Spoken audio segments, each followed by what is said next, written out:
तो लगभग 5 महीने बाद आज ऑफलाइन कक्षाओं के लिए विद्यार्थियों को स्कूल परिसर में बुलाया गया है। हमारे साथ ज़्यादा बात करने के लिए अनएडेड प्राइवेट स्कूल एसोसिएशन के अध्यक्ष अनिल अग्रवाल जी हैं। सर, 5 महीने बीत गए, अब बच्चे स्कूल आ रहे हैं, क्या कुछ परेशानियां अब नज़र आएंगी, क्या कुछ चुनौतियां रहेंगी अब स्कूल के सामने, क्योंकि लगभग 5 महीने का अंतराल बीत गया है, तो एक बड़ी चुनौती है, किस तरीके से दोबारा कंसंट्रेशन में लाएंगे बच्चों को? देखिए, चुनौती है बिल्कुल, क्योंकि कोविड के बाद बच्चे जब स्कूल आ रहे हैं तो पेरेंट्स के मन में भी बड़े सारे सवाल हैं, चीज़ें हैं, उनकी जिज्ञासाओं को शांत करना और साथ में पढ़ाई को देखना चुनौती है। लेकिन मैं एक बात कहूँगा कि आज पहला दिन था, बच्चे आए, उन्होंने देखा कि हमारा सारे अरेंजमेंट्स हैं, उन्होंने अपनी जब क्लासेस अटेंड करी तो दे वर वेरी मच एक्साइटेड, क्योंकि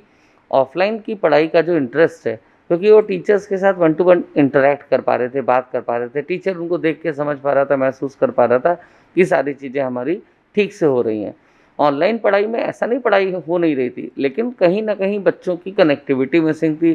कहीं न कहीं कभी साउंड की प्रॉब्लम हो जाती थी, कभी वीडियो की प्रॉब्लम हो जाती थी, ये सब दिक्कतें थी। ऑनलाइन की चुनौतियाँ अलग तरीके की थी, ऑफ़लाइन की चुनौती अलग तरीके की है कोविड के बाद। लेकिन मुझे लगता है कुछ ही समय में चीज़ें आसान हो जाएँगी, सामान्य हो जाएँगी और विधिवत पूर्वक जैसे विद्यालय संचालित होते रहे थे, वैसे ही आगे विद्यालयों का संचालन होने लगेगा। सर, लगभग 5 महीने बाद आज स्टूडेंट्स जो हैं स्कूल परिसर में आए हैं, ऑफलाइन कक्षाएं कर रहे हैं। अगर देखा जाए तो एक लंबा अंतराल, 5 महीने भी समय बहुत ज़्यादा होता है, उससे पहले से भी ऑनलाइन क्लासेस का चलन चला आ रहा था, तो कहीं न कहीं जो अब चुनौती आ रही है कि बच्चों के कंसंट्रेशन को लेकर ऑनलाइन और ऑफलाइन में कहीं न कहीं मिसमैच भी नज़र आता था, तो इसको किस नज़रिए से आप लोग दूर करेंगे और दोबारा से किस तरीके की कंसंट्रेशन जो है वो बच्चों के अंदर डेवलप होगा? देखिए, जब ऑनलाइन क्लासेस होती थी तो बच्चों को अगर कंटेंट क्लियरिटी की बात करी जाए तो 100% क्लियर नहीं हो पाता था, 60-70% वो ग्रैस्प कर पाते थे। तो उसके लिए इनिशियल कुछ डेज़ में, अब जब ऑफलाइन क्लासेस चलेंगी तो उन चैप्टर्स, टॉपिक्स का, चूँकि 4-5 महीने में ठीक-ठाक पढ़ाई हो चुकी है, उनका थोड़ा रिवीजन होगा, प्रैक्टिस टेस्ट होगा, उसके बेसिस पे बच्चों को वापस एक लेवल पे लाया जाएगा और फिर रेगुलर मोड में पढ़ाई थोड़े दिनों बाद जैसे बच्चे सिस्टमैटिक होते चले जाएँगे, क्योंकि अभी भी 10 से 20-30% पेरेंट्स ऐसे हैं जो बच्चों को नहीं भेज रहे हैं स्कूल में, कहीं न कहीं उनके मन में कुछ सवाल हैं। तो उनको भी ये कहेंगे कि देखिए, कब तक आप अपने बच्चों को घर में बिठा के रखेंगे, अब चीज़ें सामान्य हैं, थोड़ा-सा समझदारी से हमें भी कोविड प्रोटोकॉल का पालन करना है, विद्यालयों को पालन करना है, शिक्षक-शिक्षिकाओं को पालन करना है, तो बच्चों को भी पालन करना है। कैंपस के अंदर बच्चों के पूरे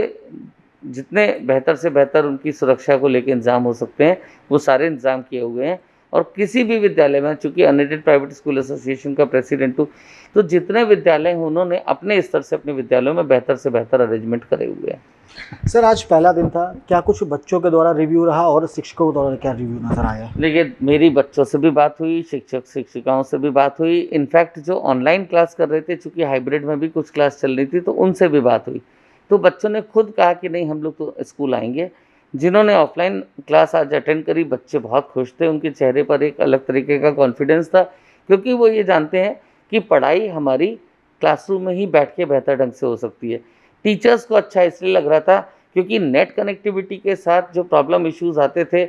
हर टीचर की ख्वाहिश ये होती कि जब वो पढ़ाए तो उसके बच्चे को वो कंटेंट पूरा क्लियर हो जाए, पूरी तरह से समझ में आ जाए। लेकिन जब टीचर उनसे सवाल जवाब नहीं कर पाता था, वन टू वन रूबरू नहीं हो पाता, तो कहीं न कहीं एक मन में डिलेमा रहता था कि हमने जो पढ़ाया है वो बच्चों को समझ में आया कि नहीं आया। अब ऑफ़लाइन क्लास में बच्चा सामने बैठा हुआ है तो टीचर उससे पूछ सकता है, बेटा समझ में आ गया? बेटा क्लियर है? चीज़ में कोई डाउट तो नहीं है? दोबारा से तो नहीं पू तो इस तरह की जो एक कहते हैं ना, क्लासरूम में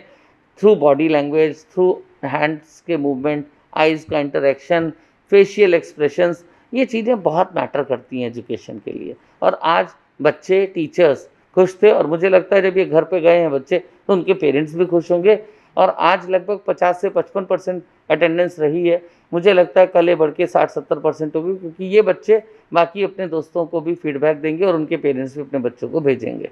सर, एक छोटा सा सवाल और पूछना चाहेंगे कि स्कूल परिसर में तो कोविड प्रोटोकॉल का पालन कराने की जिम्मेदारी स्कूल प्रशासन की है, लेकिन कहीं ना कहीं देखा गया है जब बच्चे स्कूल से बाहर निकल रहे हैं तो वो एक बार फिर से ग्रुप डिस्कशन में आ जा रहे हैं, ग्रुपिज्म आ जा रहा है। क्या ये चीज़ें हो सकती हैं कि कोविड को दोबारा से निमंत्रण दिया जा सकता है, तो इसके लिए क्या कुछ इंतज़ाम किए जाएंगे स्कूल द्वारा?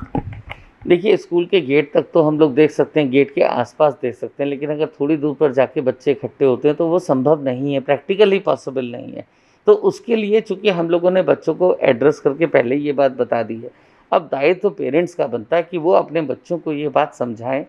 कह के भेजें। ठीक है, आप अपने दोस्त से बात करिए, लेकिन 2, 4, 5 मिल गए, गले में हाथ डाल रहे हैं, चीज़ें हैं, वो नहीं होना चाहिए। अगर स्कूल में टीचर्स अपनी ज़िम्मेदारी का निर्वहन बेहतर ढंग से कर रहे हैं, तो बाहर बच्चों को उसका पालन करना पड़ेगा, क्योंकि ये बच्चे बड़े हैं, ये खुद अपने आप में समझदार हैं। हमें अगर कोई चीज़ रोकी कहा जाता है कि हमें नहीं करना है, और वो भी अगर हमारे वो स्वास्थ्य के लिए है, तो मुझे लगता है कि ये चीज़ें नहीं करनी चाहिए बच्चों को, और उनके पेरेंट्स को भी थोड़ा-सा ध्यान देना पड़ेगा, क्योंकि चाहते हैं अगर हम चीज़ें अच्छे से चलें, और शिक्षा के बिना सब कुछ अधूरा है। बड़ी मुश्किल से विद्यालय खुले हैं, शिक्षा अगर इस प्रकार से नहीं होगी, तो कहीं न कहीं बच्चों का नुकसान होगा। तो अब बच्चों का कोई अहित ना होने पाए, वो शिक्षा से वंचित ना रह जाएँ, तो दायित्व स्कूलों का, टीचर्स का, पेरेंट्स का और खुद बच्चों का, सबका बनता है कि हमें जो-जो बातें कही गई हैं, जो-जो प्रोटोकॉल कहे गए हैं, जो-जो चीज़ों को फ़ॉलो करना है, वो हमें करना पड़ेगा।